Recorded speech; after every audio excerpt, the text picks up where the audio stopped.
Alhamdulillah. Alhamdulillah nahmaduhu wa nasta'inuhu wa nastaghfiruh wa na'udzu billahi min shururi anfusina wa min sayyiati a'malina. Man yahdihillahu fala mudilla lahu wa man yudlil fala hadiya lahu. وأشهد أن لا إله إلا الله وحده لا شريك له وأشهد أن محمدا عبده ورسوله. أعوذ بالله من الشيطان الرجيم.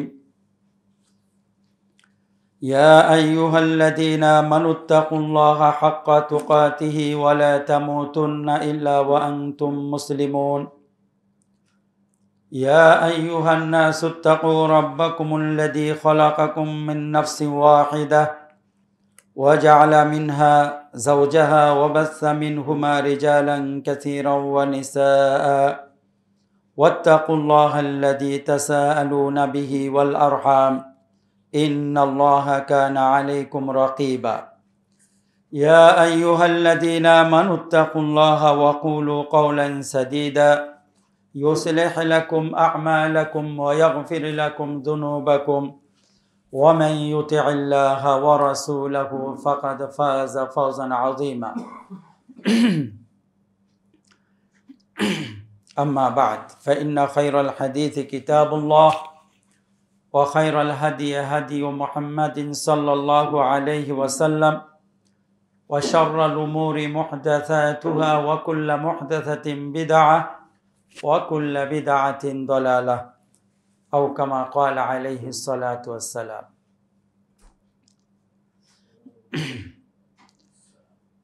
সম্মানিত উপস্থিতি, আমরা সর্বপ্রথম আল্লাহ রাব্বুল আলামিনের প্রশংসা করছি, যিনি আমাদেরকে আজকের এই জুমার দিন একটি দিনে হালাকাতে বসার তৌফিক দান করেছেন। আলহামদুলিল্লাহ। অতঃপর সালাত ও সালাম পাঠ করছি আমাদের নবী, প্রিয় নবী মুহাম্মদ সাল্লাল্লাহু আলাইহি ওয়াসাল্লামের উপর, যিনি আমাদেরকে আল্লাহ রাব্বুল আলামিনের সন্তুষ্টি অর্জন করার সকল পথ পদ্ধতি বাতলে গেছেন এবং তার অসন্তুষ্টিমূলক যত কর্ম কথা রয়েছে তার থেকে আমাদেরকে সতর্ক করে গেছেন, যেন আমরা দুনিয়াতে একটা সুখী সুন্দর জীবন লাভ করতে পারি, পরকালেও যেন আমরা আল্লাহর জান্নাত লাভ করি এবং জাহান্নাম থেকে বেঁচে থাকতে পারি। সম্মানিত উপস্থিতি, আজকে আমাদের আলোচনার বিষয় হলো জিকির এবং জিকিরের বিভিন্ন প্রকার। বিষয়টা যদিও সাদামাঠা এবং কম বেশি আমরা সবাই জিকির করে থাকি, কিন্তু এই কম বেশি যে করি, সবাই যে জিকির আমরা জানি, এটা প্রমাণ বহন করে জিকির গুরুত্বপূর্ণ একটা বিষয়, খুবই গুরুত্বপূর্ণ একটা বিষয়। এবং আমরা আল্লাহর মেহেরবানিতে যারা বিশুদ্ধ ইলম চর্চা করি এবং যেসব শায়েখগণ বিশুদ্ধ ইলম চর্চা করেন, তাদের কথা শোনার কারণে বা তাদের সাথে থাকার কারণে বিশুদ্ধ জিকির সম্পর্কে আমরা জানি, আলহামদুলিল্লাহ। কিন্তু আমাদের বাইরে বড় একটা সংখ্যা রয়েছে যারা জিকিরকে নিয়ে সবচেয়ে বেশি পথভ্রষ্ট, জিকিরকে নিয়ে সবচেয়ে বেশি বিপদগ্রস্ত। কারণ সালাত, সিয়াম ইত্যাদি বিষয়ে মানুষ তেমন বিকৃতি করতে পারে নাই। কেননা সালাত 5 ওয়াক্ত, 4 রাকাত, 3 রাকাত, 2 রাকাত, এখানে কেউ যদি 6 ওয়াক্ত করে কিংবা 4 রাকাতের জায়গায় 5 রাকাত করে, সাথে সাথে ধরা পড়বে। কিন্তু জিকির এমন একটা বিষয়, এর যেমন অনেক ফজিলত রয়েছে, বেশ কিছু জিকিরও রয়েছে, যে কারণে আমাদের সমাজে অসাধু একটা শ্রেণী জিকিরকে তারা তাদের বিভিন্ন বুজুর্গি বলি বা ধর্মীয় যে ব্যবসায়ী বলি সেগুলোর একটা পুঁজি তৈরি করে নিয়েছে জিকিরকে কেন্দ্র করে। আমাদের সমাজে যে পীর রয়েছে তারা টিকেই আছে জিকিরের উপরে, জিকির এবং দোয়া, গলত জিকির এবং গলত দোয়ার উপরে তারা টিকে আছে। গলত জিকির যদি না থাকতো তাহলে তো পীরদের কোনো দরকার ছিল না। কেননা আমাদের দেশে কওমি মাদ্রাসাতে যে হাদিসের কিতাব পড়ানো হয় সেখানে যে জিকিরের আলোচনা করা হয় ওটা রসুলের আলোচনাই থাকে, কিন্তু পীরদের কাছে গিয়ে জিকিরের ধরনটা পাল্টে যায়। কেমন করে পাল্টায়, যাই হোক, এটা পরে কতগুলো উদাহরণ দিব। আগে আমরা বলি, দেখেন জিকিরটা কত গুরুত্বপূর্ণ। এমনি আমরা হাদিসে জানি বা শুনেছি যে ইয়াযকুরুল্লাহ ফি কুল্লি আহওয়ালি, আল্লাহ রসুল তার সর্বাবস্থায় আল্লাহ রাব্বুল আলামিনের জিকির করতেন। আরেকভাবে আছে যে ওয়ালা ইয়ামনাহু আনি যিকরি ইল্লাল জানাবা। এখানে জিকির অর্থ তেলাওয়াতুল কোরআন, যে তেলাওয়াতুল কোরআন ছাড়া, জানাবাস ছাড়া অন্য কোনো জিনিস আল্লাহর রসুলকে বিরত রাখত না। তো আল্লাহ রসুল সাল্লাল্লাহু আলাইহি সাল্লাম সর্বাবস্থায় আল্লাহর জিকির করতেন। এক জায়গায় সূরাতু আল ইমরানের শেষের দিকে আল্লাহ বলতেছেন, ইন্না ফি খালকিস সামাওয়াতি ওয়াল আরদ ওয়া ইখতিলাফিল লাইলি ওয়ান নাহারি লাআয়াতিন লিউলিল আলবাব। নিশ্চয় আসমান জমিনের সৃষ্টি, দিন ও রাতের পরিবর্তনে রয়েছে জ্ঞানীদের জন্য নিদর্শন। জ্ঞানী কারা? এর পরিচয় দিচ্ছেন, আল্লাযীনা ইয়াযকুরুনাল্লাহা কিয়ামা, যারা দাঁড়িয়ে দাঁড়িয়ে আল্লাহ রাব্বুল আলামিনের জিকির করে, ওয়া কুউদান, বসে, ওয়া আলা জুনুবিহিম, এবং পার্শ্বে, ওয়া ইয়াতাফাক্কারুনা ফি খালকিস সামাওয়াতি ওয়াল আরদ, এবং আল্লাহর এই আসমান জমিনের সৃষ্টিতে চিন্তা করে। আল্লাহ কত মহান, আল্লাহ কত মহান আসমান সৃষ্টি করেছেন, নিখুঁত আসমান সৃষ্টি করেছেন, জমিন সৃষ্টি করেছেন। আপনি খাবারের দিকে তাকান, কত ধরনের খাবার আল্লাহ রাব্বুল আলামিন মানুষের খাবারের জন্য তৈরি করে দিয়েছেন। কত ধরনের খাবার, যেদিকে তাকাবেন সেটাই আপনার খাবার। যেদিকে তাকাবেন দেখবেন সব আপনার খাবার। গরু বলেন আপনার খাবার, মহিষ বলেন আপনার খাবার, ছাগল বলেন আপনার খাবার, এই যে বিভিন্ন মৌসুমে বিভিন্ন ফল ফলাদি সব আপনার খাবার। পাক করে খাবার খাই, আবার কাঁচা খাবার খাই, কত ধরনের। তো এই যে মানুষের খাবারের জন্য আল্লাহ রাব্বুল আলামিন এত কিছু সৃষ্টি করে রেখেছেন, এগুলো যখন চিন্তা করে কি বলে, রব্বানা মা খালাকতা হাযা বাতিলা, হে আল্লাহ আপনি এত কিছু অযথা সৃষ্টি করেন নাই। সুবহানাকা ফাকিনা আযাবান নার, আপনার পবিত্রতা, আপনি আমাদেরকে জাহান্নামের শাস্তি থেকে রক্ষা করুন। তো এখানে আল্লাহ রাব্বুল আলামিন জিকিরের প্রসঙ্গটা নিয়ে আসছেন, আল্লাযীনা ইয়াযকুরুনাল্লাহ। এর দ্বারা আমরা বুঝি জিকির এমন একটা বিষয় যেটা দাঁড়িয়ে করা যায়, বসে করা যায়, আবার পার্শ্ব দেশেও করা যায়, শুয়ে শুয়েও করা যায়। আর এই যারা জিকির করে তাদেরকে আল্লাহ রাব্বুল আলামিন বুদ্ধিমান বলেছেন। তার অর্থ হলো যারা এই জিকিরে থাকবে না তারা বুদ্ধিমান না। তো জিকির একটা গুরুত্বপূর্ণ জিনিস। আমাদের কেন জিকির দরকার পড়ে? জিকির এই জন্য দরকার পড়ে, বান্দা তার পরিবারের মাঝে যখন থাকে, ব্যবসা বাণিজ্যে যখন থাকে, বন্ধু বান্ধবের মাঝে যখন থাকে, তখন তাদের ভিতরে একটা গাফিলতি চলে আসে, উদাসীনতা চলে আসে। এই জিকিরের মাধ্যমে সে আবার আল্লাহর কাছে ফিরে যায় যে না, আমার তো একজন স্রষ্টা আছে। এই জন্য আল্লাহ রসুল সাল্লাল্লাহু আলাইহি সাল্লাম মজলিসের একটা দোয়া রাখছে যে আমার তো একজন স্রষ্টা আছে, আমার সেই স্রষ্টার কাছে যেতে হবে, যেই স্রষ্টা আমাকে পাঠিয়েছেন তিনি আমার একটা হিসাব নেবেন, তার সামনে আমার মুখোমুখি হতে হবে। এই জিকিরের মাধ্যমে সে আবার আল্লাহর দিকে ফিরে যায়, একটু বিচ্যুতি হয়, আবার আল্লাহর দিকে ফিরে যায়। আমরা বিভিন্ন সময় দুইটা শব্দ শুনে থাকি, একটা হলো জিকির আর একটা দোয়া। এবং হাদিসের কিতাবগুলোতে আপনার কিতাবুদ দাওয়াত লেখা থাকে, আবার কিতাবুদ যিকর এরকম লেখা থাকে, অর্থাৎ দোয়ার অধ্যায়, জিকিরের অধ্যায়, আদবের অধ্যায়। যেমন ইমাম বুখারী রাহিমাহুল্লাহ ৮০ নম্বর অধ্যায় রচনা করেছেন কিতাবুদ দাওয়াত নাম দিয়ে, অর্থাৎ দোয়ার অধ্যায়। এখানে তিনি দোয়া, জিকির সব এনেছেন। ৮০ নম্বর অধ্যায় বুখারী শরীফের। এমনি বুখারীতে ৯৭টি অধ্যায় রয়েছে, সর্বশেষ অধ্যায় হলো কিতাবুত তাওহীদ, তাওহীদ অধ্যায়।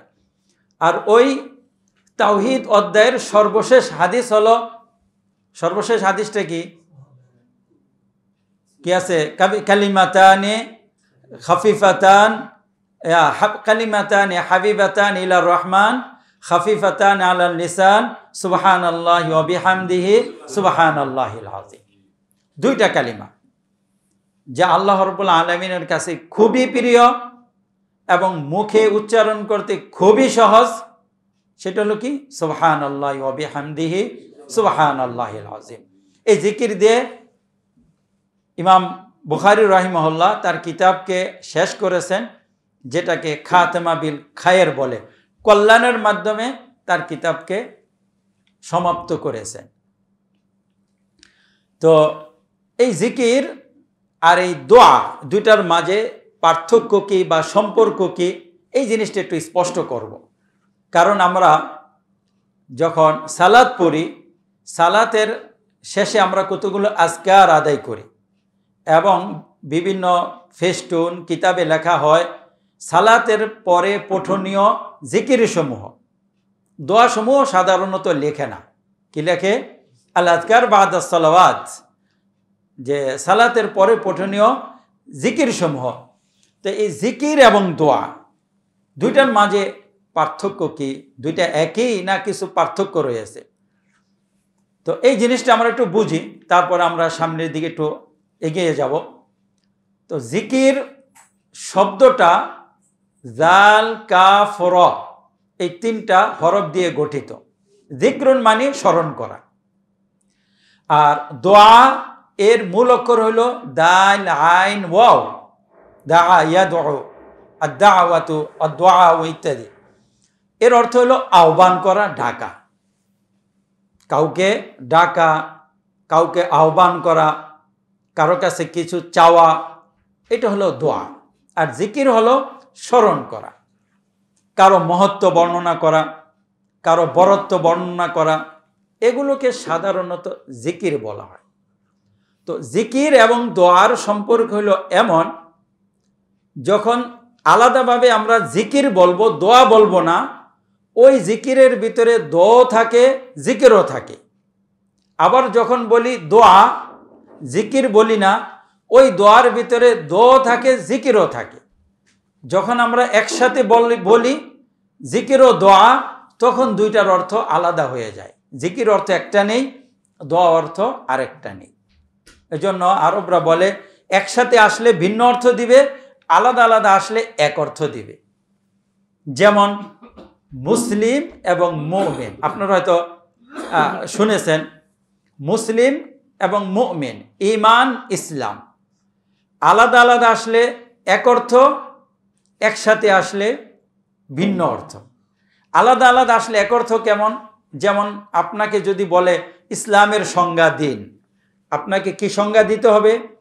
বলতে হবে ইসলাম হলো শাহাদা, আল্লাহর সাক্ষী দেওয়া, রসুলের সাক্ষী দেওয়া, সালাত কায়েম করা, জাকাত দেওয়া, সিয়াম রাখা, হজ করা, আল্লাহর প্রতি ঈমান আনয়ন করা, মালায়েকাদের প্রতি ঈমান আনয়ন করা, ফেরেশতাদের প্রতি ঈমান আনয়ন, রসুলদের প্রতি ঈমান আনয়ন করা, কিতাবসমূহের প্রতি ঈমান আনয়ন করা, পরকাল দিবসের প্রতি ঈমান আনয়ন করা, তাকদীরের প্রতি ঈমান আনয়ন করা। ইসলামের সংজ্ঞা দুইটা দিতে হবে। যদি বলে কেউ শুধু ইসলামের সংজ্ঞা দিন, বা আপনাকে বলল আপনি কেন মুসলিম, আপনি কিভাবে মুসলিম হলেন, তখন আপনাকে বলতে হবে আমি এই 5টা জিনিস পালন করি আর এই 6টা জিনিসের উপর ঈমান রাখি, এই জন্য আমি মুসলিম। তো এই হলো ইসলামের সংজ্ঞা। আবার যদি আপনাকে বলা হয় আপনি ঈমানের সংজ্ঞা দিন, ঈমান কি জিনিস? তখন আপনাকে ইসলামের এই 5টা জিনিস বলতে হবে, ইমানের এই 6টা রুকন বলতে হবে। এই হলো ইমান। আপনি কেন মুমিন, একজন মানুষকে মুমিন হতে হলে কি করতে হবে?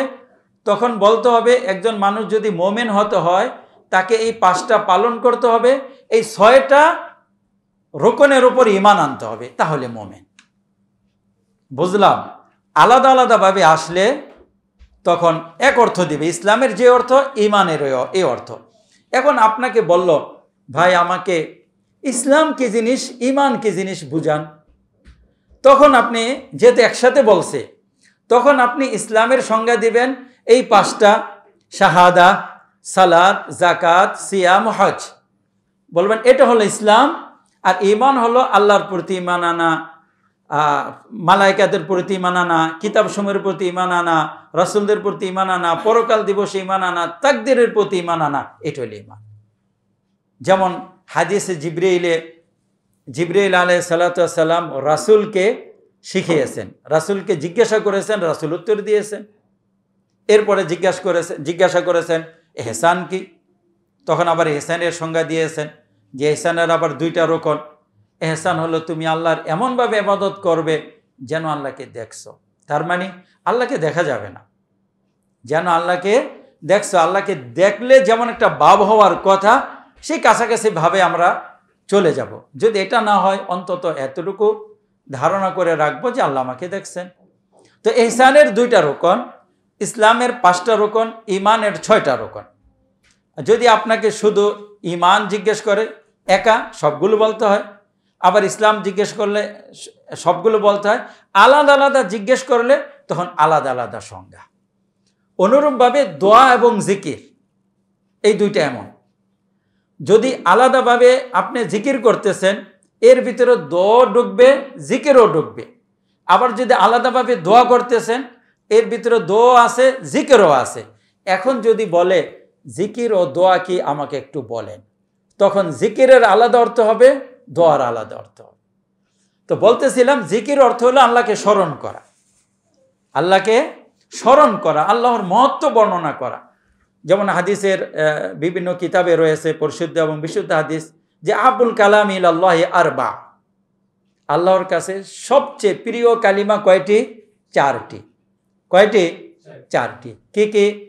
সুবহানাল্লাহ, আলহামদুলিল্লাহ, লা ইলাহা ইল্লাল্লাহু, আল্লাহু আকবার। এই 4টি বাক্য হলো সবচেয়ে প্রিয় বাক্য। এবং আপনারা লক্ষ্য করবেন অন্য যেসব জিকিরগুলো রয়েছে এই জিকিরগুলো এর থেকেই বেরিয়ে আসছে, এতে একটু বাড়ানো হয়েছে, এতে একটু যোগ করা হয়েছে। যেমন বুখারীতেও রয়েছে, মুসলিমও আছে, যে ব্যক্তি সকালবেলা 100 বার সুবহানাল্লাহি ওয়া বিহামদিহি বলবে, আল্লাহ রাব্বুল আলামিন তার পাপগুলো সমুদ্রের ফেনা পরিমাণ হলো ক্ষমা করে দিবেন। কয়শো বার? 100 বার। তো এই যে সুবহানাল্লাহ, ওই যে 4টি বাক্যের ভিতরে সুবহানাল্লাহ এখানে আসলো, আরেকটু যোগ হলো কি? বিহামদি। সুবহানাল্লাহি ওয়া বিহামদিহি, সুবহানাল্লাহি ওয়া বিহামদিহি, সুবহানাল্লাহি ওয়া বিহামদিহি। এই সুবহানাল্লাহ আমরা বললাম, এটা কি? জিকির। এই জিকির দ্বারা আমরা কি করি? আল্লাহ রাব্বুল আলামিনের পবিত্রতা বর্ণনা করি। এই 4টা জিকিরের 4টা অর্থ এবং 4টা বৈশিষ্ট্য রয়েছে। সুবহানাল্লাহ বলে আমরা আল্লাহর কি করি? পবিত্রতা বর্ণনা করি। মানুষের বিভিন্ন সীমাবদ্ধতা থাকে, ত্রুটি থাকে। মানুষের ত্রুটিগুলো কয় ধরনের থাকে? সাধারণত 3 ধরনের ত্রুটি থাকে। মানুষের অক্ষমতা, অপারগতা কয় ধরনের থাকে? 3 ধরনের। একটা হলো ব্যক্তিগত, যেখানে তার হাত নাই। একজনে কালো, একজনে বেটে, একজনে একটু চোখে কম দেখে, আরেকজনে বেশি দেখে। এই যে মানে সৃষ্টিগত যে ত্রুটি, এখানে আমাদের কোনো হাত নাই, এটা আল্লাহ রাব্বুল আলামিনের দেওয়া। তো একজনে দেখা যায় সুঠামদের অধিকারী, একজনে জীর্ণশীর্ণ, একজনের ব্রেন জীর্ণশীর্ণ কিন্তু ব্রেন খুব প্রখর, আরেকজনের সুঠামদের অধিকারী কিন্তু ব্রেন কম। তো এই একটা ত্রুটি, ওখানে ব্রেনের ত্রুটি, স্মৃতিশক্তির ত্রুটি, এখানে কি আপনার শারীরিক গঠনের ত্রুটি। তো 2 জায়গায় 2 ত্রুটি রয়েছে। তো এই ত্রুটিতে মানুষের হাত নেই। আল্লাহ রাব্বুল আলামিন এইসব ত্রুটি থেকে মুক্ত। সুবহানাল্লাহ। এই কথাটাই আমরা সুবহানাল্লাহ বলে ব্যক্ত করি। সুবহানাল্লাহ, আল্লাহ রাব্বুল আলামিন সব ধরনের ত্রুটি থেকে মুক্ত। তো মানুষের এই ত্রুটি একটা থাকে। আরেকটা ত্রুটি হলো মানুষের ঐচ্ছিক। যেমন কেউ কৃপণতা রয়েছে কারো ভিতরে, বা কারো হৃদয়টা কঠোর, দয়া করতে পারে না। আবার দেখা যায় কারো মুখের ভাষা খারাপ, কারো মুখের ভাষা মিষ্টি। তো এই যে দোষগুলো রয়েছে, কৃপণ, হৃদয় কঠোর, আচরণ খারাপ ইত্যাদি, এগুলো মানুষের ঐচ্ছিক দোষ। এটা যদি চায় তাহলে দূর করতে পারে। তাহলে এটা একটা ত্রুটি। অর্থাৎ কিছু ত্রুটির থাকে যেগুলো মানুষের ঐচ্ছিক, চাইলে ছেড়ে দিতে পারে। এই ত্রুটিগুলো ছাড়ার জন্য আমাদেরকে আল্লাহ রসুল সাল্লাল্লাহু আলাইহি সাল্লাম বিভিন্নভাবে উদ্বুদ্ধ করেছে, এবং আল্লাহ রাব্বুল আলামিন উদ্বুদ্ধ করেছেন, ওয়াল কাযিমিনাল গায়যা ওয়াল আফিনা আনিন নাস ওয়াল্লাহু ইউহিব্বুল মুহসিনিন। ওয়াল কাযিমিনাল গায়যা, যারা গোস্বাকে হজম করে, ওয়াল আফিনা আনিন নাস, মানুষদেরকে ক্ষমা করে দেয়, আল্লাহু ইউহিব্বুল মুহসিনিন, আল্লাহ মুহসিনদেরকে পছন্দ করে। এরা হলো মুহসিন। এরা হলো কি? মুহসিন। যারা গোস্বাকে হজম করে এবং মানুষদেরকে ক্ষমা করে, এরা হলো মুহসিন। তো এই যে একটা দোষ, গোস্বা হজম করতে না পারা বা মানুষকে ক্ষমা করতে না পারা একটা দোষ, কিন্তু যে এই দোষটা দূর করে গুণটা অর্জন করবে, আল্লাহ রাব্বুল আলামিন তাকে পছন্দ করেন এবং তার নাম দিয়েছেন, সে হলো মুহসিন, সৎকর্মশীল, ভালো কর্মশীল। তো এই ধরনের কিছু দোষ থাকে যে কর্মের ভিতরে দোষ। তো আল্লাহ রাব্বুল আলামিন এই দোষ থেকেও পবিত্র। আল্লাহ বখিল না, আল্লাহ রাব্বুল আলামিন মানুষের উপরে জুলুম করেন না। আল্লাহ রাব্বুল আলামিন কি বলে, যে যতটুকু হকদার শাস্তির, তার চেয়ে বেশি শাস্তি কাউকে দেন না। তার দান রাত দিন সব সময় অবধারিত হচ্ছে, আমরা পাচ্ছি। তো আল্লাহ রাব্বুল আলামিন এই ত্রুটি থেকেও মুক্ত। এই জন্য আমরা কি বলি? সুবহানাল্লাহ। তাহলে সুবহানাল্লাহ বললে আমরা আল্লাহ রাব্বুল আলামিনকে ত্রুটি মুক্ত ঘোষণা করি। এটা একটা জিকির, গুরুত্বপূর্ণ জিকির। সুবহানাল্লাহ তার মানে আল্লাহ রাব্বুল আলামিনের কোনো ত্রুটি নেই। মানুষের ভিতর আরেকটা ত্রুটি আছে, সেটা হলো বাহির থেকে আসে। আপনার শারীরিক গঠন ভালো, আখলাকি দিক দিয়েও ভালো, কিন্তু একটা কাজ করতে যাবেন, কাজ করতে পারতেছেন না। তার বিরোধী একজন রয়েছে, সে আপনাকে কাজটা করতে দিচ্ছে না। এই জন্য আপনি অনেক কাজ করতে পারেন না, কেননা আপনার প্রতিপক্ষে একজন রয়েছে। একটা কাজ করতে যাবেন, হয়তো ভাই বাধা দিল, বা ছেলে এতে রাজি না, বা স্ত্রী রাজি না, কিংবা প্রতিবেশী রাজি না, কিংবা আপনি প্রতিষ্ঠানে আছেন, একটা ভালো কাজ করবেন, আপনার দৃষ্টিতে ভালো, আপনার কলিগ বন্ধু যে রয়েছে সে রাজি না। এখানে আপনি চাইলেও একটা কাজ করতে পারতেছেন না, আপনি বাধার সম্মুখীন হচ্ছেন। কোথা থেকে? বাহির থেকে। তাহলে মানুষের ত্রুটি তিন ধরনের: ব্যক্তিগত, সৃষ্টিগত, আরেকটা হলো ইখতিয়ারি মানে ইচ্ছাধীন, আরেকটা বাইর থেকে বাধার সম্মুখীন হয়। এটাও মানুষের একটা অক্ষমতা, তাই না? আল্লাহ রাব্বুল আলামিন এই অক্ষমতা থেকেও পবিত্র। ফাআলুল লিমা ইউরিদ, আল্লাহ যা চান তাই করতে পারেন। আমি যা চাই তা করতে পারি না, আপনি যা চান তাই করতে পারেন না, কিন্তু আল্লাহ রাব্বুল আলামিন ফাআলুল লিমা ইউরিদ, আল্লাহ যা চান তাই করতে পারেন। এই জন্য আমরা কি বলবো? সুবহানাল্লাহ। আপনি যখন সুবহানাল্লাহ বলবেন আর এই তিনটা জিনিস নিজের ভিতরে ধারণ করবেন যে আমাদের ভিতরে এই ধরনের ত্রুটি থাকতে পারে, আল্লাহ রাব্বুল আলামিন এই ধরনের ত্রুটি থেকে মুক্ত, তারপরে চিন্তা করে সুবহানাল্লাহ বললেন, তখন এই সুবহানাল্লাহ বলা আর এই অর্থ না জেনে সুবহানাল্লাহ বলার মাঝে অনেকটা তফাৎ হয়ে যায়। এজন্য জিকিরের সময় আমরা অনেক সময় শুধু মুখে জপি, আবার অনেক সময় এটার কলবও থাকতে হয়। কলব এবং মুখ দুটাকে সমন্বয় করে জিকির করার ফজিলতটা আরও বেশি। তো আমরা এই যে বিভিন্ন আদিয়া রোকেয়া করে থাকি, রোকেয়ার প্রভাবটা কিভাবে হয়, এটা আরেকটা প্রসঙ্গ ক্রমে কথা বলি। যেমন ধরেন আল্লাহ রসুল সাল্লাল্লাহু আলাইহি সাল্লাম বলেছেন, কারো মাথায় যদি ব্যথা থাকে বা শরীরের কোথায় যদি ব্যথা থাকে, ওই ব্যথার জায়গায় হাত রেখে বিসমিল্লাহ বিসমিল্লাহ বিসমিল্লাহ 3 বার পরে আউযু বিল্লাহি ওয়া কুদরাতিহি মিন শাররি মা আজিদু ওয়া উহাযির, আউযু বিল্লাহি ওয়া কুদরাতিহি মিন শাররি মা আজিদু ওয়া উহাযির 7 বার পড়েন। 3 বার বিসমিল্লাহ বিসমিল্লাহ বিসমিল্লাহ বলে 7 বার পড়েন। আল্লাহ রসুল বলেছেন ব্যথা চলে যাবে, ব্যথা চলে যাবে। পরীক্ষিত, আমাদের অনেক সময় ব্যথা চলে গেছে। তো একসময় অনেক এরকম হয়েছে যে মানে আমাদের অফিসে মনে করেন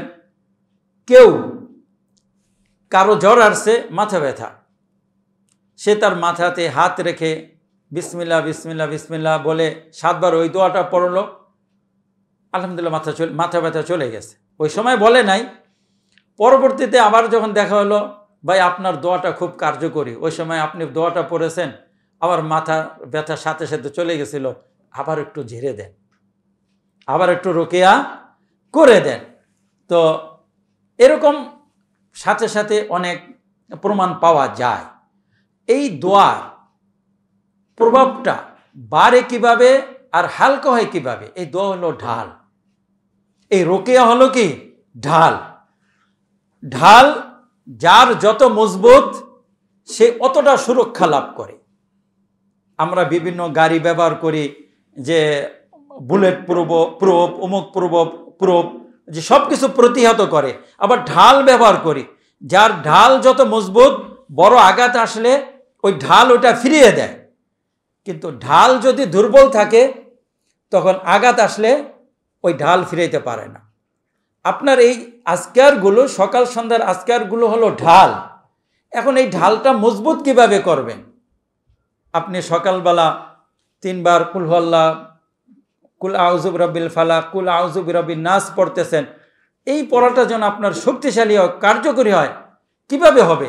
অর্থের দিকে মনোযোগ দেন, ভালো করে অর্থের দিকে মনোযোগ দেন, মনে প্রাণে এটা মনে ইচ্ছা করে পাঠ করেন এবং বিশ্বাসটা রাখেন, ইনশাআল্লাহ আপনার শতভাগ কাজ দিবে। এখন কেউ যদি অর্থ জানে না, তাহলে এতে তেমন একটা মনোযোগ দিতে পারবে না। কুল আউযু বিরাব্বিল ফালাক বলে আমি কি বলতেছি, কুল আউযু বিরাব্বিল ফালাক, এদিকে কুল আউযু বিরাব্বিন নাস বলে আমি কি বলতেছি। অর্থ না জানলে আমার একটা ঢাল হবে, কিন্তু আমার ঢালটা অতটা মজবুত হবে না। আবার এই জিকিরগুলো করলাম কিন্তু অন্য মনস্ক হয়ে ওদিকে তাকিয়ে আসি, এদিকে তাকিয়ে আসি, কোনো একাগ্রতা নেই, এভাবেই পড়ার কাম পড়ে ফেললাম, তখন আপনার ঢাল হবে কিন্তু ঢালটা তেমন মজবুত হবে না। এটা একটা ঢাল। এই ঢালকে মজবুত করার জন্য দরকার দৃঢ় বিশ্বাস, অর্থ জানা, অন্তর একসাথে রাখা।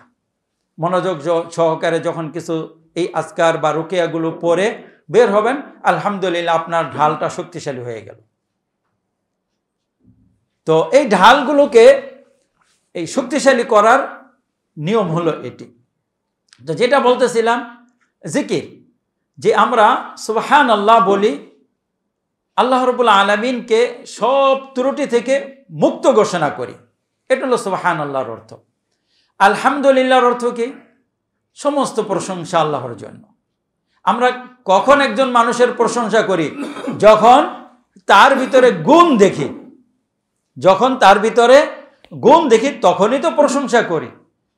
তো আল্লাহ রাব্বুল আলামিনের জন্য সকল গুণ রয়েছে। আমরা যেই 3 ধরনের ত্রুটির কথা বললাম, এর বিপরীতে 3 ধরনের গুণ, আল্লাহ রাব্বুল আলামিন মহান সুন্দর। আল্লাহ রাসূল সাল্লাল্লাহু আলাইহি সাল্লাম আল্লাহকে স্বপ্নে দেখেছেন, বলেছেন যে রাআইতু ফি আহসানি সূরাতিন, সর্বোত্তম আকৃতিতে আমি আল্লাহকে দেখেছি। কেমন দেখেছেন এই বর্ণনা তিনি দেন না, এই জন্য আমরা বর্ণনা জানি না। এবং পরকালে মুমিনরা আল্লাহ রাব্বুল আলামিনকে দেখবেন। আল্লাহ রাব্বুল আলামিন আমাদের সবাইকে জান্নাতে সবচেয়ে বেশি দিদার লাভ করার তৌফিক দান করুন। যার জান্নাত যত বড় হবে, যে যত ঘনিষ্ঠ হবে আল্লাহর, সে তত বেশি আল্লাহ রাব্বুল আলামিনের দিদার লাভ করবে। কেউ সপ্তাহে একদিন, কেউ প্রতিদিন, কেউ মাসে একদিন। জান্নাতের ভিতরে সবচেয়ে বড় এবং সবচেয়ে আকর্ষণীয় নিয়ামত থাকবে আল্লাহ রাব্বুল আলামিনের দিদার, সাক্ষাৎ।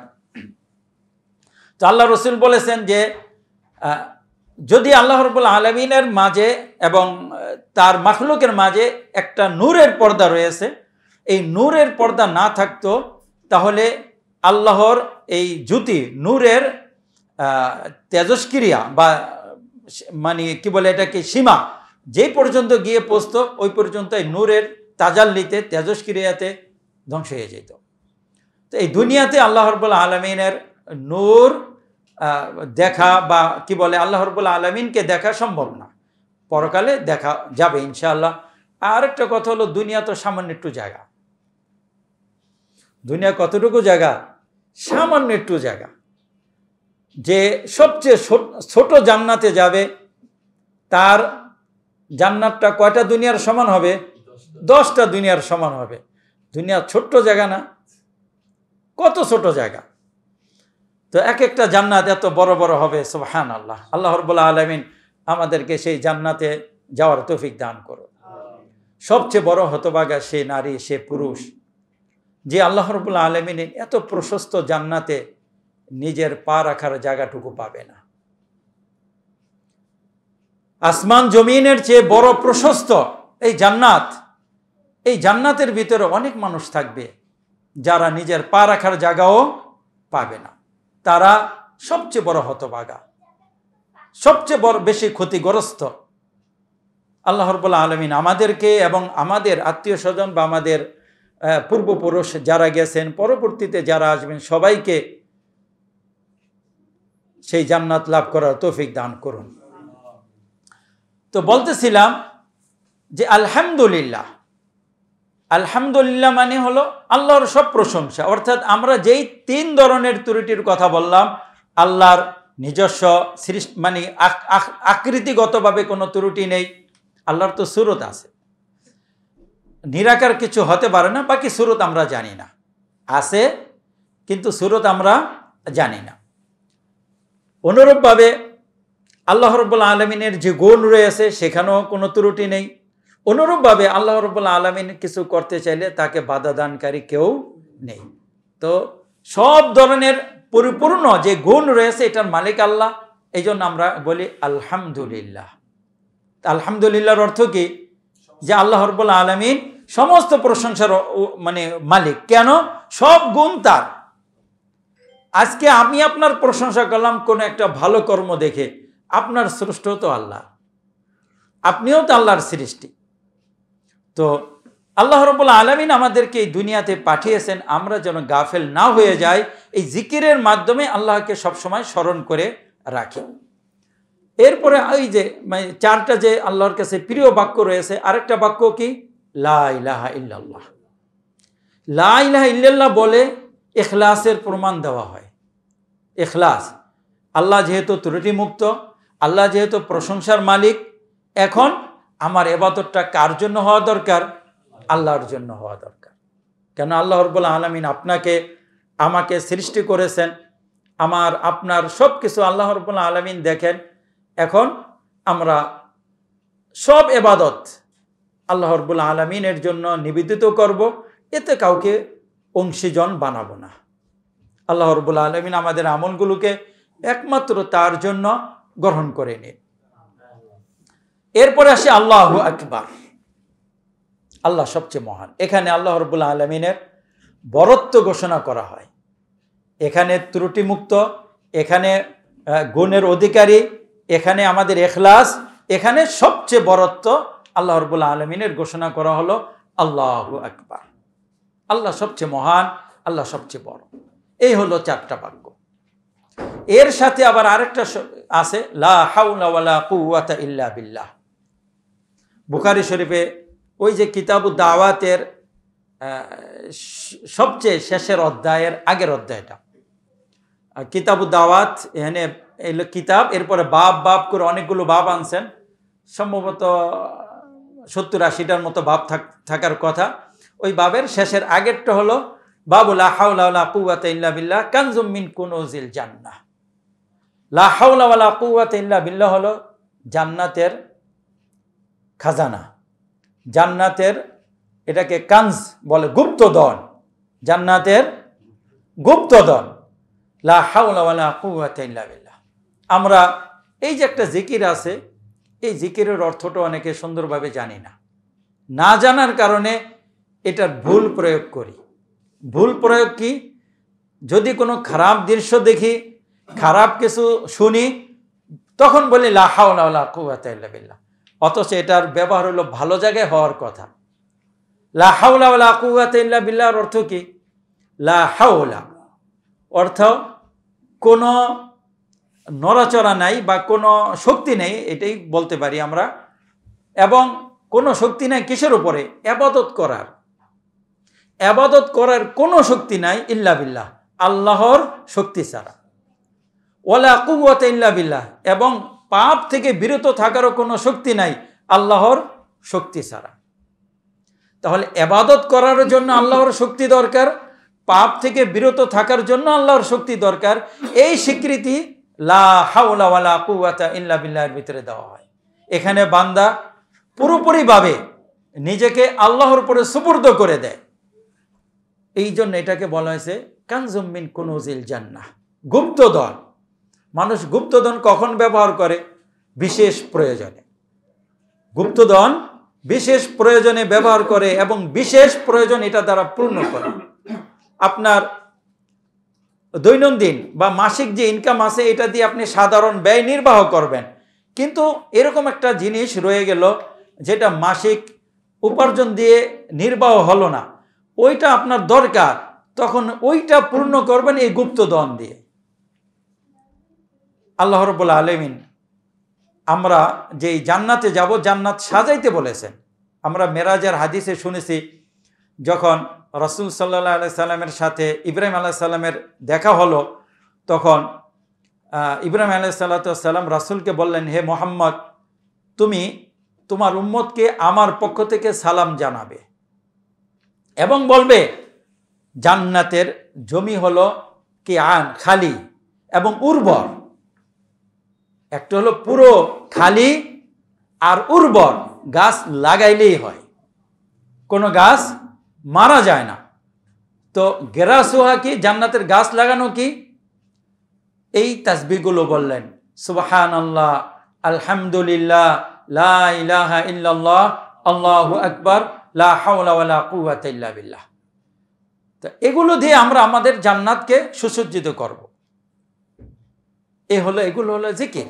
তো আমরা আমাদের উঠতে বসতে এই জিকিরগুলোর অর্থের দিকে নজর দিয়ে এবং এই জিকিরগুলো আমরা যত্ন সহকারে নিজেরা পাঠ করব এবং অন্যদেরও পাঠ করতে বলবো। তো এই জিকিরের মাধ্যমে আমাদের সম্পর্কটা আল্লাহ রাব্বুল আলামিনের সাথে গভীর হয়, এটা হলো জিকির। দোয়া কি? দোয়া হলো আল্লাহ রাব্বুল আলামিনের কাছে কিছু তলব করা, চাওয়া। রব্বানা আতিনা ফিদ দুনিয়া হাসানা ওয়া ফিল আখিরাতি হাসানা ওয়া কিনা আযাবান নার। রব্বানা আতিনা ফিদ দুনিয়া হাসানা, দোয়া, হে আল্লাহ, তুমি দুনিয়াতে আমাদেরকে কল্যাণ দান করো, ওয়া ফিল আখিরাতি হাসানা, আখিরাতে কল্যাণ দান করো, ওয়া কিনা আযাবান নার, জাহান্নামের আগুন থেকে আপনি আমাদেরকে সুরক্ষা দিন। এটাকে আল্লাহ রাব্বুল আলামিনের কাছে প্রার্থনা করলাম না? এটা হলো দোয়া। এখন জিকির এবং দোয়ার মাঝে সম্পর্ক হলো, যখন আপনি জিকির বলবেন তখন এর ভিতরে দোয়া ঢুকবে, আর যখন দোয়া বলবেন এর ভিতরে জিকির ঢুকবে। আল্লাহ রাব্বুল আলামিন দোয়ার ক্ষেত্রে বলেছেন ওয়াকালা রাব্বুকুম উদউনি আস্তাজিব লাকুম, সূরা গাফিরের 60 নম্বর আয়াত।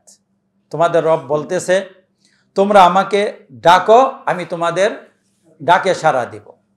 আমরা দোয়া করলে আল্লাহ আমাদের দোয়া কবুল করবে।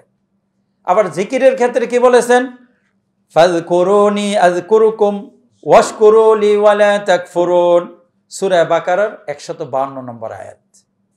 তোমরা আমাকে স্মরণ করো, আমি তোমাকে স্মরণ করব, আর আমার শুকরিয়া আদায় করো, আমার সাথে কোনো কুফরি করো না। তো এই যে জিকির এবং দোয়া দুইটার দুই ধরনের পুরস্কার। এখন জিকিরের ভিতরে দোয়া কিভাবে আছে?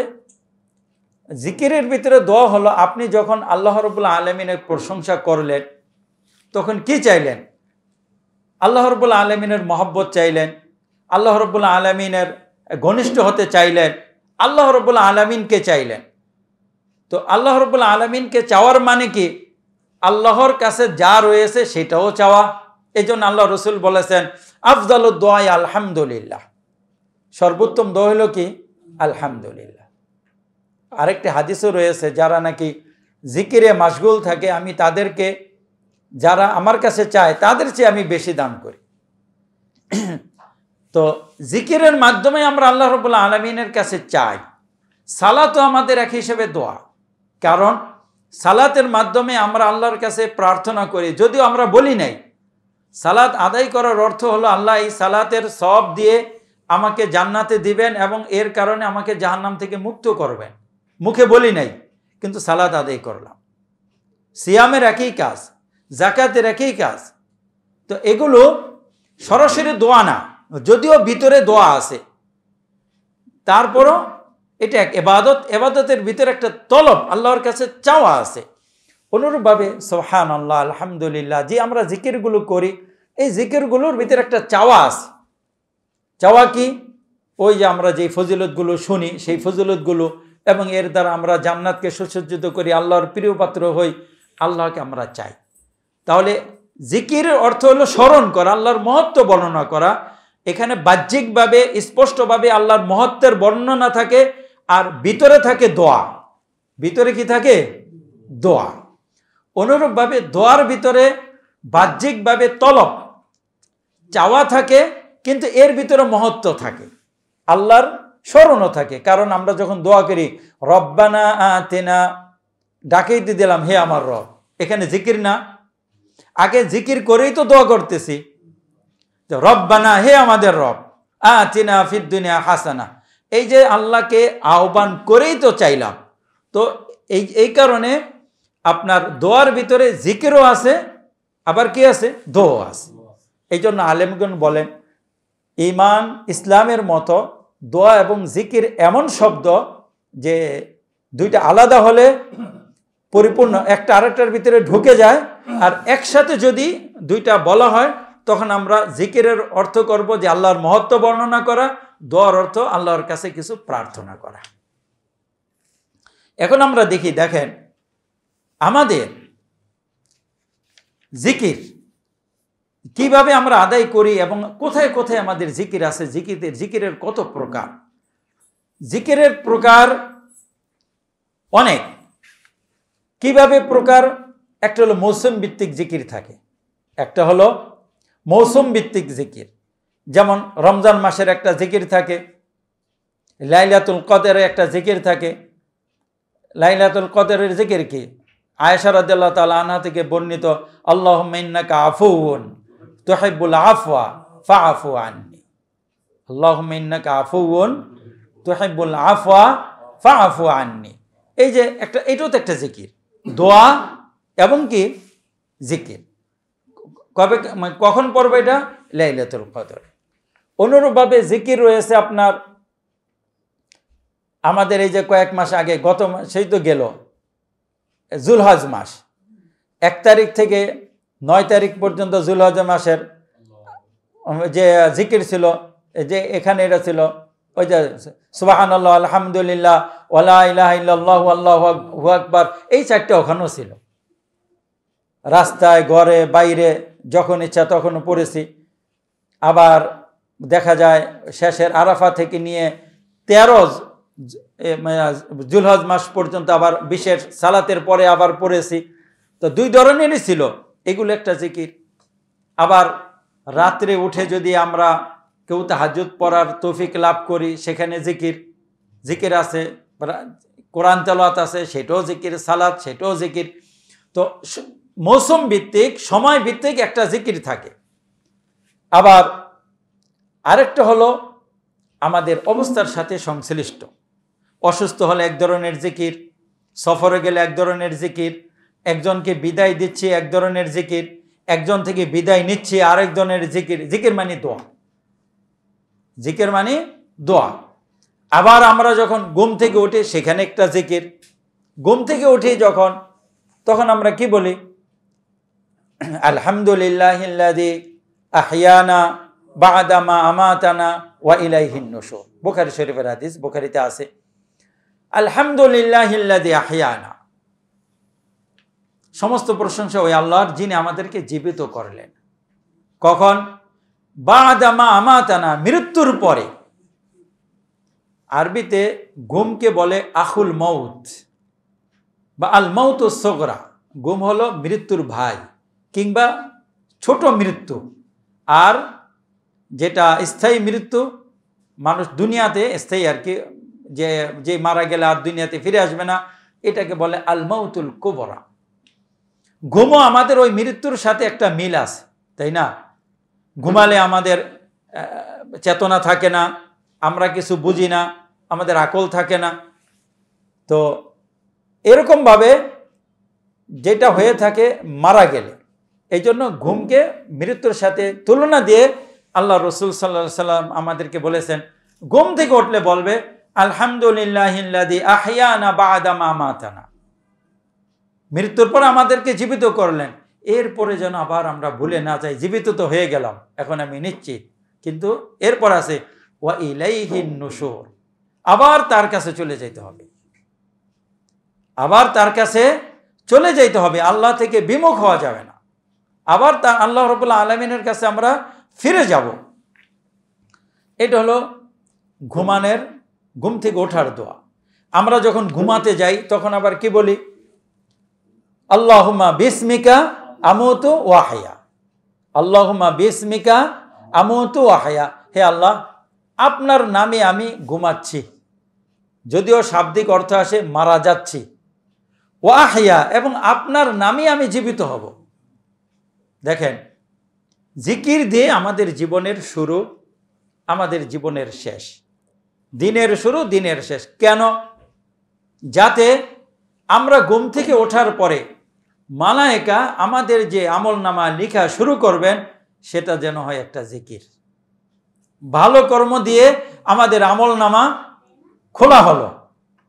আবার ঘুমাতে গিয়ে যখন বললাম আল্লাহুম্মা বিইসমিকা আমুতু ওয়া আহইয়া বললাম, তখন এই ভালো কর্ম দিয়ে আমাদের আমলনামা সমাপ্ত করা হলো। শুরুতে ভালো, শেষে ভালো। আমরা আশা করি মাঝখানে আমাদের থেকে যে ত্রুটি বিচ্যুতি হয়ে যায়, সেটা আল্লাহ তাআলা ক্ষমা করে দিবেন। যে ত্রুটি বিচ্যুতি হয়ে যায় সেটা আল্লাহ রাব্বুল আলামিন ক্ষমা করে দিবেন। তো এগুলো হলো আপনার আমাদের জীবনের এই যে শুরুতেও জিকির, এরপরে শেষেও জিকির। আবার যখন ঘুমাতে যাই কতগুলো আজকার রয়েছে, আল্লাহ রসুল সাল্লাল্লাহু আলাইহি সাল্লামের সুন্নাহ।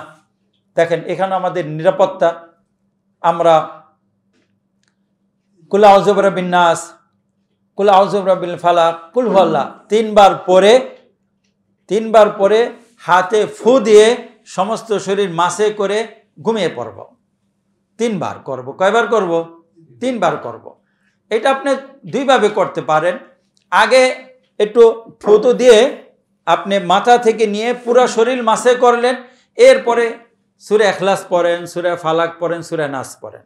আবার একটু থুতু দিয়ে পুরো শরীর মাসে করলেন, এরপরে সূরা ইখলাস, সূরা ফালাক, সূরা নাস পড়েন। আবার থুতু দিয়ে পুরো শরীর মাসে করে সূরা ইখলাস, সূরা ফালাক, সূরা নাস পড়েন।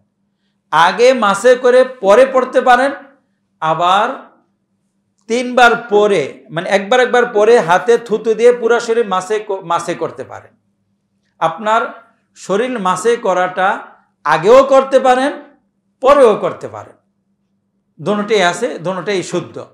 তো এই যে আমরা এই মাসে করে যখন ঘুমিয়ে পড়ি, এটা আল্লাহ রাব্বুল আলামিনের একটা তরফ থেকে আমাদের একটা ওজিফা, এটা একটা জিকির। তো এই যে জিকির, এখানে এই জিকির আবার কি আছে, যখন আমরা ঘুমাতে যাই সেখানে সাইয়্যিদুল কি বলে আয়াতুল কুরসি আছে, আয়াতুল কুরসি পড়ি, সাইয়্যিদুল ইস্তিগফার পড়তে পারি। তো এই যে জিকিরগুলো রয়েছে, এগুলো পড়ে আমরা আমাদের সুরক্ষা অর্জন করি, আমাদের হেফাজতে থাকেন। তখন ফেরেশতারা যে জাগ্রত হওয়ার আগ পর্যন্ত আমাদের আর কেউ ক্ষতি করতে পারবে না।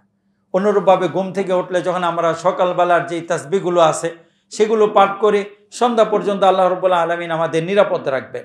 আবার সন্ধ্যায় পড়লে রাত পর্যন্ত নিরাপদ রাখবেন।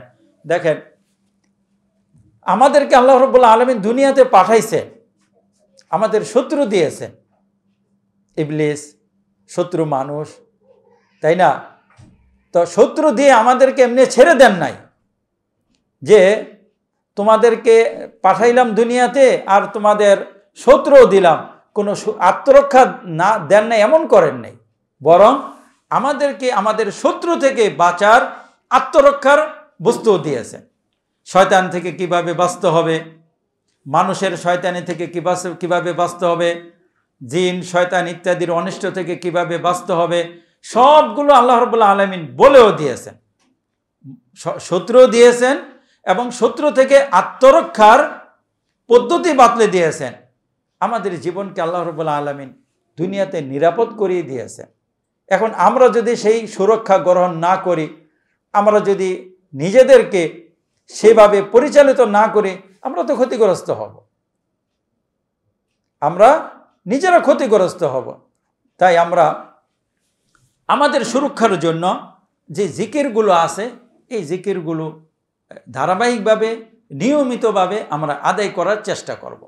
আরও কতগুলো জিকির আছে দেখেন, কিছু জিকির আছে আমাদের মুখস্থ করতে হয়, আবার কিছু জিকির আছে আমাদের মুখস্থ আছে, সহজে মুখস্থ হয়ে যায়।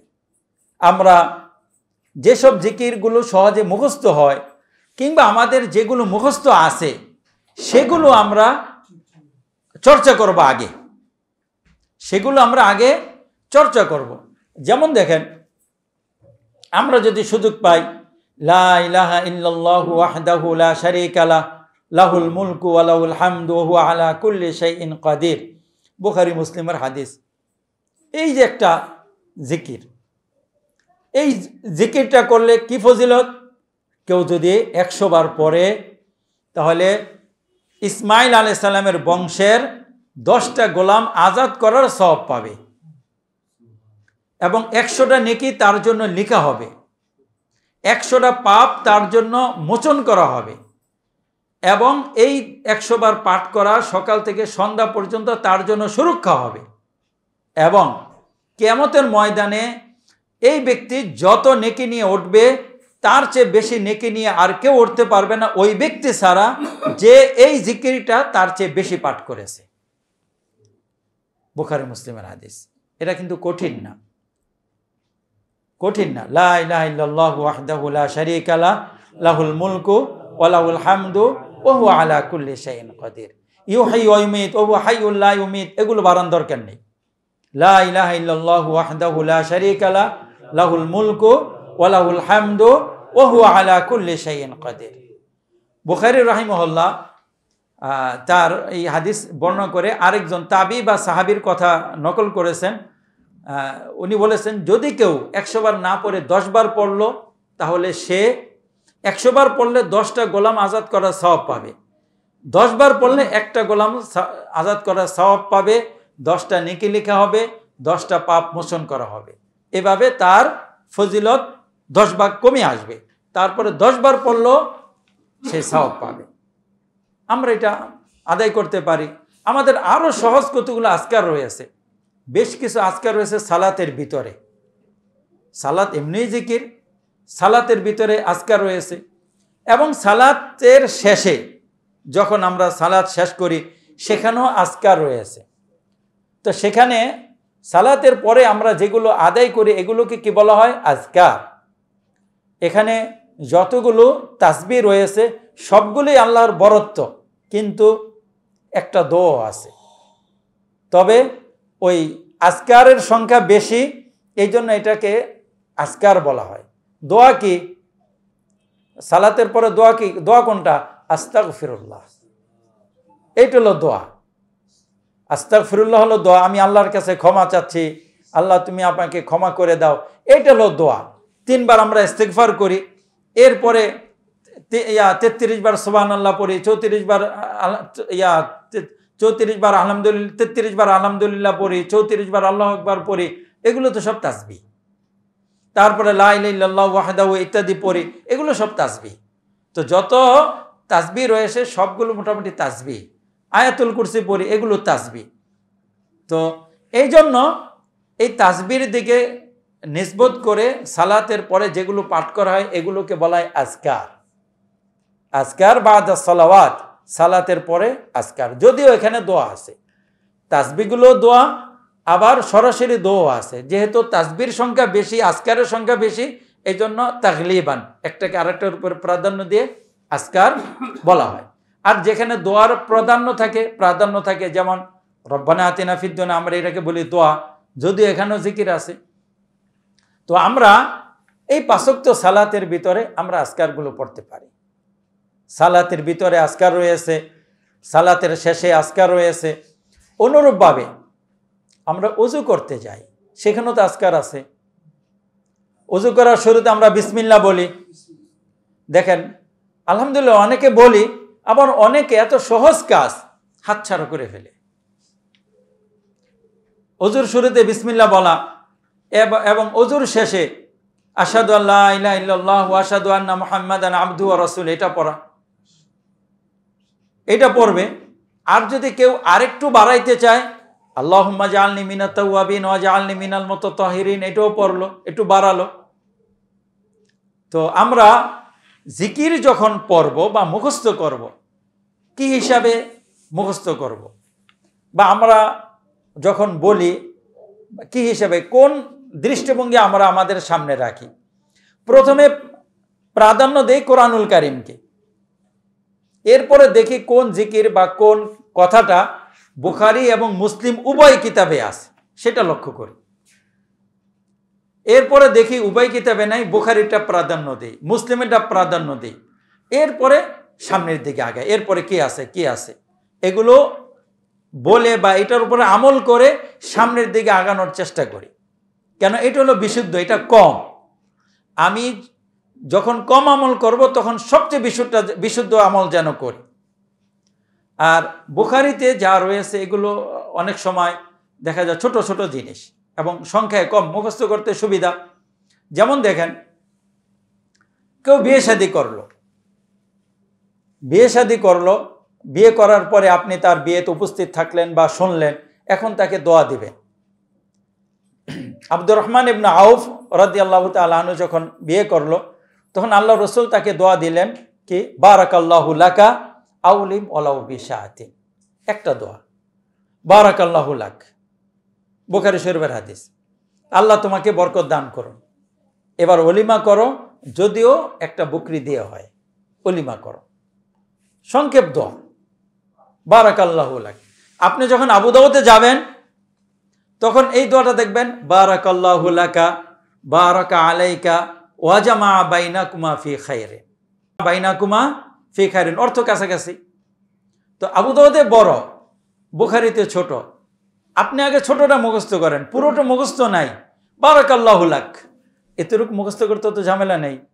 আমরা এতটুকু মুখস্থ করলাম, কোনো বিয়ের অনুষ্ঠানে উপস্থিত থাকলাম কিংবা কারো বিয়ের ব্যাপারে শুনলাম, সাথে সাথে বলে দিলাম বারাকাল্লাহু লাক। বড় দোয়াটা মুখস্থ করতে অনেকের একটু কষ্ট হইতে পারে, মনে নাও থাকতে পারে, বারাকাল্লাহু লাকা বারাকা আলাইকা ওয়া জামা বাইনাকুমা ফি খায়রিন, মুখস্থ না থাকতে পারে। কিন্তু খাঁটিটা এটা কি ছোট, মানে ওইটাও সহি হাদিস, কিন্তু বুখারীরটা তো আমরা আরো উপরের সহি। তো এটা হলো বারাকাল্লাহু লাক, ছোট্ট একটা শব্দ। তো এই জন্য আমরা আজকারগুলো পড়ার সময় দেখব বুখারী মুসলিমে কোন আজকারটা রয়েছে, ওইটাকে প্রাধান্য দিব। কেননা অনেক জিকির রয়েছে, সবগুলো আমরা আদায় করতে পারবো না। বুখারি মুসলিম এটা প্রাধান্য দিব, এরপরে শুধু বুখারিতে কোনটা আছে, এরপরে শুধু মুসলিমে কোনটা আছে, এভাবে আমরা আজকারগুলো প্রাধান্য দেব। তো সম্মানিত উপস্থিতি, আমরা জিকিরের বিভিন্ন প্রকার, জিকিরের সংজ্ঞাটা আমরা দিলাম, কিছু জিকির নিয়েও আলোচনা করলাম।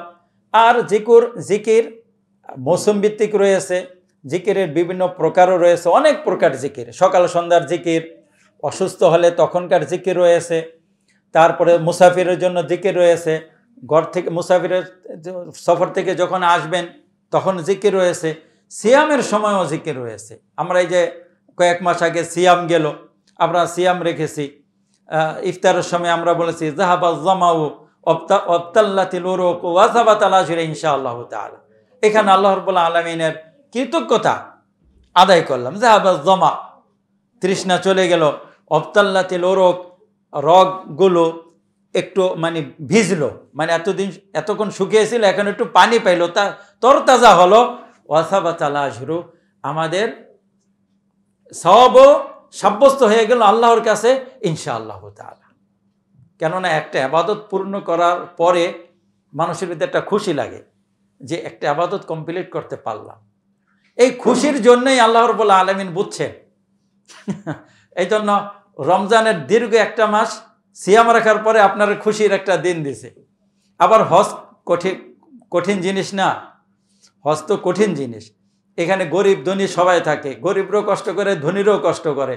এই জন্য হজের ভিতরে আল্লাহ রাব্বুল আলামিন ধনীদের দিয়ে দিয়েছে যে তোমরা এই হজ করেছো, এখন সব খাও আর খাওয়াও।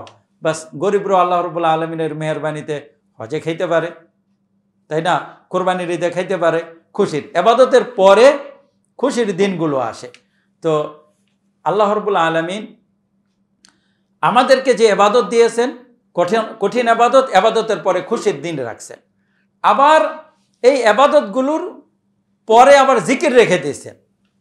ফাইদা কাদাইতুম মানাসিকাকুম ফাযকুরুল্লাহা কাযিকরিকুম আবাআকুম আও আশাদ্দা যিকরা। যখন তোমরা তোমাদের হজ সম্পূর্ণ করে নিবে তখন আল্লাহর জিকির করো, যেমন তোমরা তোমাদের পূর্বপুরুষদের জিকির করতে, বা তার চেয়ে বেশি আল্লাহকে জিকির করো।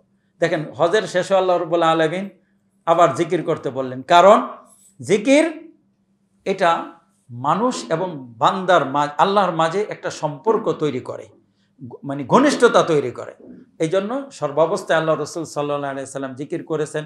আমরা আমাদের বিভিন্ন অবস্থায় যে জিকিরগুলো রয়েছে, জিকিরের উপরে আলাদা কিতাব রয়েছে, সেই কিতাবগুলো থেকে হিসনুল মুসলিম আছে, তারপরে আজকার ইমাম নববীর আজকার নামক কিতাব রয়েছে, আর অনেকেই জিকিরের যেই কিতাবগুলো রচনা করেছেন সেখান থেকে আমরা পড়তে পারি।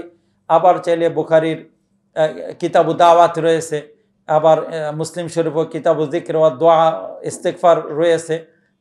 প্রত্যেকটা হাদিসের কিতাবে জিকির দোয়ার একটা অধ্যায় আছে। সেখান থেকে আমরা দেখে আল্লাহ রাব্বুল আলামিন তার রসুলকে কখন কোন কোন জিকির আদায় করতে বলেছেন সেগুলো জেনে জেনে আমরা সেখান থেকেও মুখস্থ করতে পারি। আল্লাহ রাব্বুল আলামিন আমাদেরকে সর্বাবস্থায় আল্লাহ রাব্বুল আলামিনের জিকির এবং স্মরণ এবং দোয়া যেন আঞ্জাম দিতে পারি সেই তৌফিক দান করুন। এবং আমরা সর্বাবস্থায় আল্লাহ রাব্বুল আলামিনকে স্মরণ রেখে আল্লাহ রাব্বুল আলামিনের জিকির আঞ্জাম দিয়ে যেন আল্লাহর সন্তুষ্টির উপরে থাকতে পারি সেই তৌফিক কামনা করছি। হে আল্লাহ, তুমি আমাদের সকলের গুনাহগুলো ক্ষমা করে দিন। হে আল্লাহ, তুমি আমাদের সকলের অভাবগুলো দূর করে দিন। হে আল্লাহ, আমাদের ভিতরে যারা অসুস্থ রয়েছে তাদেরকে সুস্থতা দান করুন। হে আল্লাহ, আমাদের আত্মীয় স্বজন পিতামাতা যারা মারা গেছে তাদের সবাইকে জান্নাত দান করুন। আল্লাহ, তাদের ভিতরে যারা নেককার ছিল তাদের নেকি আরো বাড়িয়ে দিন। হে আল্লাহ, তাদের ভিতরে যাদের পাপ রয়েছে তাদের পাপগুলোকে ক্ষমা করে দিন। হে আল্লাহ, কিয়ামতের ময়দানে আমরা যেন জান্নাতে আমরা আমাদের আত্মীয় স্বজন এবং বন্ধু বান্ধব নিয়ে তোমার জান্নাতে এরকম দেখা সাক্ষাৎ করতে পারি সেই তৌফিক দান করুন। আমিন ইয়া রাব্বাল আলামিন। ওয়া সাল্লাল্লাহু তাআলা আলা নাবিয়িনা ওয়া ইমামিনা মুহাম্মদ ওয়া আলা আলিহি ওয়া সাল্লাম।